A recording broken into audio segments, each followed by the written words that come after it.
আসসালামু আলাইকুম দাদুরা, কি খবর? কেমন আছেন? নিশ্চয়ই ভালো আছেন। আমি আছি আলহামদুলিল্লাহ, ভালো আছি। দাদুরা, বছর শেষ, নতুন বছর আসতেছে।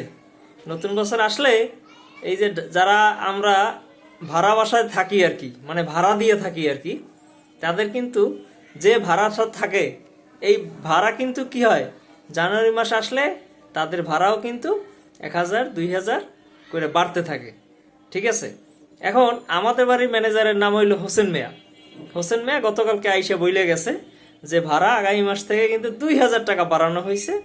আপনারা ভাড়া এরপরে যা দিবেন 2,000 টাকা বেশি করে দিবেন।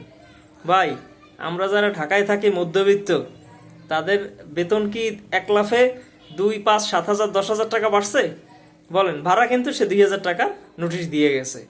আমরা যারা ঢাকা শহরে থাকি, এরা আসলেই একটা মানবতার জীবনযাপন করি। হ্যাঁ, কাদের কাছ থেকে জানেন? এই বাড়িওয়ালাদের কাছ থেকে। কারণ বাড়িওয়ালারা কি করে, ভাড়া বাড়ায়, আমাদের ওই ভাড়া গুইনা দিতে হয় তাদেরকে। ধন্যবাদ, ভালো থাকবেন, আল্লাহ হাফেজ।